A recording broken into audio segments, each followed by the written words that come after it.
homegrown here in Stockton, California, right? Yes, sir. Born and raised. Right. I'm a professional boxer, born and raised in Stockton, California. I moved to Vegas when I was 20 years old. But before that, all I knew was Stockton. Training every gym that was around here. Trained out of my garage. That was really our main gym, But yeah, man, I'm just climbing the ranks right now, waiting for a world title shot, But you started since you were really young, right? Yeah, So I was what 7. age did you start? 7? 7. I was 7 years old when I first put on the gloves. Who gave you those mitts? Man, my older brother was the boxer. Okay. And so when I was 6, I asked my father if I could get in the ring and just try it. I never trained or nothing like that, but I wanted to fight, and he laughed at me. And I was like, no, I'm being serious. So I went in there, I sparred for the first time. It was out there in SoCal. And it was a good experience. I didn't do too well, but I held my head high, and my dad liked that in me. And so I told him when I turn 7, I'll start training. Yeah. So I'm 6 right now. I don't want to start yet. Oh, you? So I knew I wanted to start at 7 for some reason. So that was the number for me. Right on, man. And you've been fighting ever since? Ever since, never looked back. So I'm just assuming you started joining local tournaments, events, or traveling. How'd that work? It started off with local fights. I hit my first national tournament when I was 11 years old, and I won. My brother is the one that motivated me to do that because I remember him coming home with his national title, and I'm like, man, I want one of those. Right and so 2011, I got ranked number 1 in the nation as a kid, and then kept that spot all the way to the end. And then I got ranked number 1 in the world later on in my amateur career. Wow, brother. When did you, how long did you fight amateur career and how many fights? I was 91-7 as an amateur, and I went pro pretty early. I was supposed to go to the Olympics and do all that, but I got blessed with a good contract, with an Olympian contract by Top Rank, with the help of a man named Rick Murrigan, made the deal happen, and I was the youngest to be signed at the time by a major promotional company in the States. Right. Wow. So I was 16. So you were 16 when you went pro? I got signed. When you got signed? My first fight, I was 17. With my first fight. First pro fight was 17. 17. I was fighting in Nevada and Texas. That was the only 2 states that would let a minor fight in the professionals. Wow, brother. So for people who are behind you, younger kids who are trying to get to where you're at, what was it like? How did the traveling expenses work when you were traveling with your family, hotels, food? Very hard, very tough. We relied on a lot of sponsors that helped us out. We're very blessed coming up because ever since I was a kid, I always represented Stockton, no matter in what state I was or country. 100%. So they always showed a love back because I always try to put Stockton on my back. But it was very hard, very difficult. We would go spar and drive 2 hours away and 2 hours back on a school night. So I'll do my homework in the car as a kid. And then sometimes I'll wake up early, 4 a.m. to go run before school starts and then go to school as an elementary child.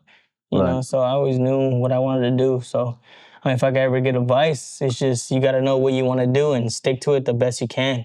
You try to have a plan A and don't worry about your plan B, because if you're worrying about plan B too much, your plan A won't work. You got to focus on what's in hand, what's in front of you before you try to rely on your back end. You try to play everything like you don't have a back end, so you make sure your first play works. Bro, so it's something I always tell people, bro, burn the ships. Ain't no plan B. It's only plan A, bro. So, all right, man. So were you in high school? I was. Were you still going to high school when I you turned pro?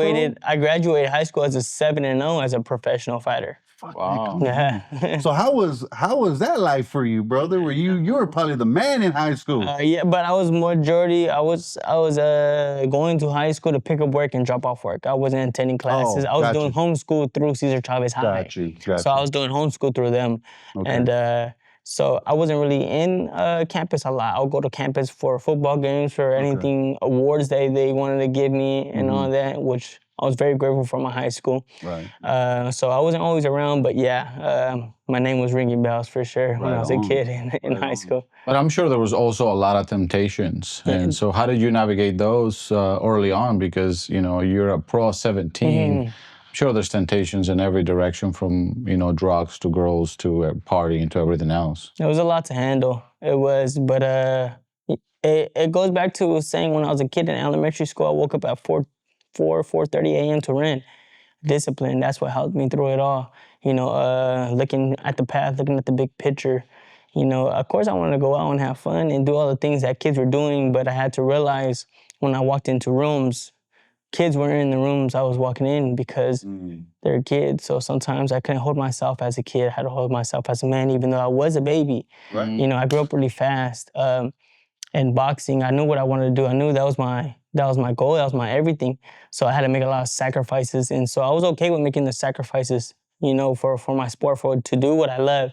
I always realized how blessed and how, you know, fortunate I was and am to do what I do. So I made sure I make the most of every opportunity. I learned how to be grateful for it, then to feel like I'm missing out on something. Because of course you always feel like you're missing out. You always see, you go, Especially as a kid. Yeah. all the social media started with Facebook and all that when I was a kid. So you'll see what even your family, to your friends, what they're doing. And I'm like, dang, man, I can't go. I gotta go train. I gotta go do this on weekends. I gotta go train. I gotta spar out of town. I can't stay. Like, dang, one day's not gonna hurt to miss out. You know, you always say one day, but you know, it's just like I said, it was the discipline that helped me through it all. That's Where what do you it think you is. get that discipline from? I just think from growing up as a kid and seeing what was around me, you know, there wasn't a lot of sunny days. It was a lot of rainy days, you know, coming from seeing my mom, you know, struggle, a lot of people in my family. And so I knew I wanted to be the man to help everybody, to bring my family up, you know, as they say, break the family curse. That's what I wanted to do, break the family curse. I knew that wasn't going to be easy. I knew I couldn't just take days off and do that. As a kid, I knew that. I had a lot of great people around me and mentors that will keep me awake and tell me that. So that's what helped me with the discipline and helped me not fall into those temptations, because I knew the odds were stacked against me more so than other kids. Because once I always felt like I wasn't always the tallest kid. I wasn't always the fastest kid, but I always was the hardest working kid. I made sure I stood in the gym and I was the last one out. I would think about this all day. So I think that's what helped me stay on the right track and all that, knowing that I could be the one to help my family. Yeah. So that was always my motivation. That's what helped me keep me grounded and strong. So how long have you been a pro now? How many years has that been for you? I'm 26, so 9 years. Wow. 9 years. I was a professional fighter. And what's your record now as a pro fighter? I am 27-3. Wow, bro, that's awesome, man. That is awesome. What do you do to protect yourself? I mean, you've been doing this since you were 7.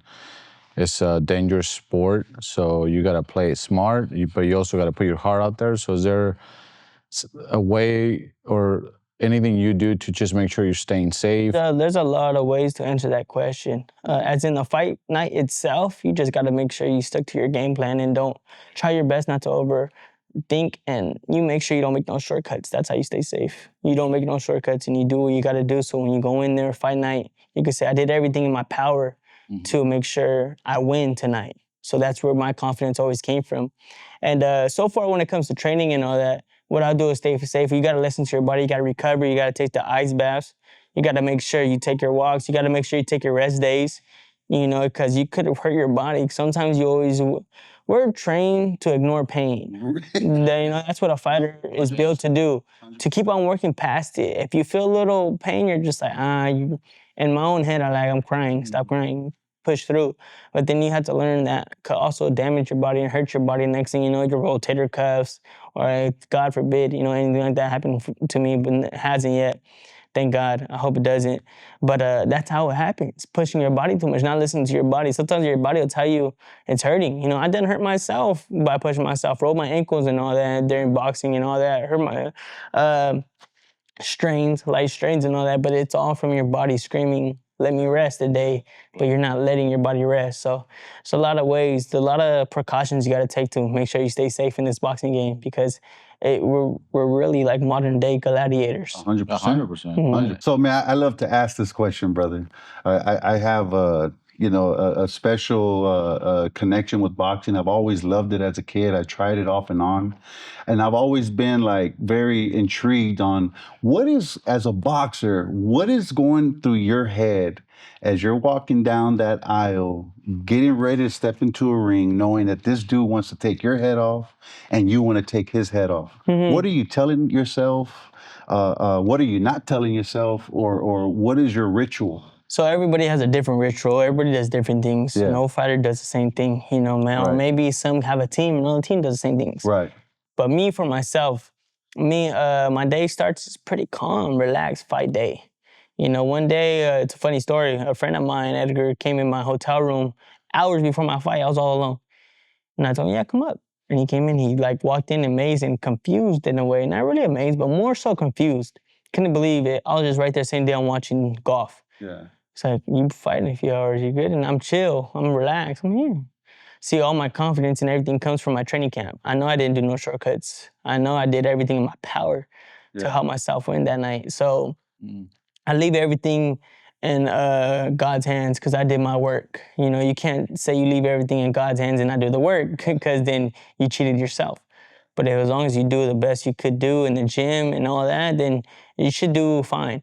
So when I walk into that ring, honestly, I'm not really thinking about much. I'm envisioning me fighting. I'm envisioning me winning. I'm envisioning my best combo, my best punch, what I've been working on, his weaknesses, what I'm going to capitalize on. That's what I'm all envisioning, how I'm going to win. Right. Every time before I fight, I envision how I'm going to win, how I'm getting the decision.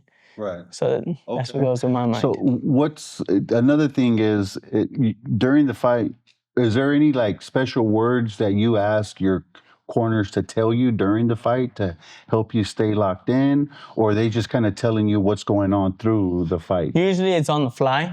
Okay. If they see me making mistakes, they'll tell me what I need to fix. But sometimes I need little reminders because we're fighters.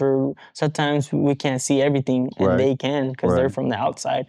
So they have little keywords to remind me of doing things like a feint, a jab, or a probe, like little things that don't seem too dramatic, but they're big for me because it will help you get in rhythm. Right. Make sure you stay on that plan that you guys had together. The strategy. Right. So you have a fight coming up in August? Is it It's not a date set yet or nothing like that, but yes, we've been hearing a lot of talks. They've been trying to get me in the ring, so it looks like August is going to be. Do you have a specific fighter? You know who you're fighting now, or you don't know yet? Okay. So let's just say if you do have a fighter, what are the three things that you're looking for, to be ready for in a fight? What are you studying from him? What are three things you're looking for when you're about to fight someone? Oh man, it's hard to break it down in threes. We're looking at a million things, we're looking from head to toe. What round he does what. Is he a slow starter? Is he a fast starter? What does he like to do in later rounds? What doesn't he like? Like, we're just thinking about every little tiny detail and breaking it down.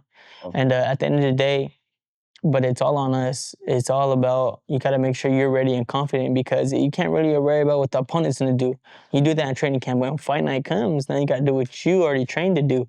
Because everything you were trained to do was to defeat your opponent. Yeah. So you just got to trust in that. You can't really, once you're in there, you can't really think about what he's doing to you, what he's going to do. Now it's all about what you're going to do to him. Right. Right on, bro. So you just had a son. I did. Right? You just had a son. You're 26 years old? I'm 26 You're years old. 26. What is it like being a father and being a pro athlete? Man, I wish I could answer that question a little better. I'm only 2 weeks in as being a father right now, and honestly, I've been feeling like I've been more of a father than a boxer lately. Because my son is my world now. It's every parent says that. Every parent says that, man. But when I hold him, when I seen him come out and everything along those lines, I just go to my knees and thank God for my son. It's crazy. Like, he's on not even 2 weeks. Tomorrow will be 2 weeks. And I look at him and I already tell him like how proud I am. Because he's so chill, he's so calm. He's not crying for no reason. If he's crying, it's because he's in need of something. He's hungry or he needs his diaper changed. because I've been around babies a lot. You know, Yeah. my family has a big family, so some Oh. babies crying for no reason. You know, Yeah. some like just because they're babies though. Yeah. You know, but my son, man, he's really relaxed. He just wants to hang with dad or mom. That's it. You know, so it's been great, man. I go to the gym and I come home and I see him. Right. You know, so it's fulfilling and lets me know why. It's my why. I always had a why, but now it's like It's a bigger. multiplied. Yeah, there you So go. the next fight, you're gonna have something else to really fight Yeah. for. A lot more What- juice. Obviously, only 2 weeks into being a dad, but have you thought about like, okay, this is a way or something I want to teach my son. This is the way I want to parent. Maybe something that was different from the way you were parent or you were brought up. Have you thought of those? Man, I've thought a million and one things. You know, Already, huh? even before he came. You know, I Yeah. mean, when I found out my fiance was pregnant, I just kept on thinking and thinking and thinking and thinking. And instead of thinking, I stopped thinking and started talking to people that have kids. So the best way it made me felt prepared was just to talk about it, you know? So when the day came, and never felt like, dang, it came so fast. Because I always knew, because I always talked about it. Yeah. It's like I was rehearsing the whole time. Yeah. You know, so yeah, man, we've been talking about all kinds of things, you know. I don't want to give him a chupon, but we want the perfect baby in the perfect world. But sometimes you don't get the perfect baby in the perfect, there you go. You know, in the perfect world right now, we would be in the mansion doing the interview, you know. So it doesn't always go as planned, but we're gonna try our best, you know, and we're hoping for it, you know. Yeah, well, one great advice I've gotten, you know, the perfect parent is a parent that's present, you know, all the time. You know, there's no such thing as a perfect parent, but you're present all the time. You're there. You're trying. Being there, being trying. It's as close as perfect you could get, I guess. Yeah. So, hey, what does the next 5 years look for you in the ring and your profession and what you're doing, bro? What do you hopes to accomplish? What do you want to speak into existence? Oh, we're in the next 5 years. I want to have multiple world titles for sure. I'm very confident in myself. I never been short or shy to say how confident I am, just because I always put in the work ethic and I always had a strong team behind me. Okay. You know, but also it's about building the community around me. So everybody see, like, Stockton, California, we got a lot of professional athletes. But when you talk about Stockton, California, professional athletes is not what comes to mind. Right. So that's where I'm kind of trying to put out there, you know. I mean, we got a lot of NFL players from Stockton. Yeah. We're in his house right now, Laval Hawkins. That's right. This is his spot, professional athlete. And there's many more. And there's active NFL players right now. One that just got signed to the draft, Jonah Coleman. You know, I'm talking about, we got a lot of great talent. And we got professional fighters here. We got professional MMA. We got professional basketball players to be and all that. We got a lot of talent because this is a city where ever since you're a kid, you want to be the best in the room. Right. We're all competitors here. Yeah. So I guess that's what made us be who we are today. And that's what helped us be the best athletes that we can be. If we put everything, our competitiveness, we put it all into something we love, I feel like we could be great. And then whatever we choose to do, no matter if a lady want to be a nurse, no matter if a man wants to be a lawyer, no matter what you want to do, if you put all, whatever you want to call it, pain, your motivation, your discipline, your family, whatever you want to call it, if you put it all into one, come from Stockton, you could do it just because, like I said, ever since elementary, you're raised around competitors. I remember being in elementary school early in the morning, we're trying to race to see who's the fastest, who's the best at tether ball, who's the best. So we're raised around competitors. So if we use that in real life, I feel like the whole city could go far. That's beautiful. What's the one thing you miss the most from not living in Stockton anymore? Family. I'm a big family-oriented person. I was the kid that my great-grandma, me and her were very close before she passed, and it was a household of everybody in her family from Thanksgiving, Easter, Christmas. We're all there. No matter what happened at the holidays, no matter good or bad, the next holidays, my great-grandma, we called her my nanny, she made sure everybody was there. That's right. You know, so She was the family. glue. Yes, she was the glue. So that's what I miss most about Stockton, waking up and my family being only miles away. Now they're a flight away, which is, I'm still grateful because they're still so close. Absolutely. You know, I could be all the way in New York, I could be somewhere else, you know, so I always try to say, like, or try to think of it in the best way possible, you know, from going back to how I lost my mom. A lot of people in Stockton have losses. You know, it's very, I hate to say it, but it's not common. It's, you know, I know a lot of people out here. So me, when I lost my mom, at a very young age. I had to learn how to think different. You know, losing somebody like that, just automatically want to be mad at the world.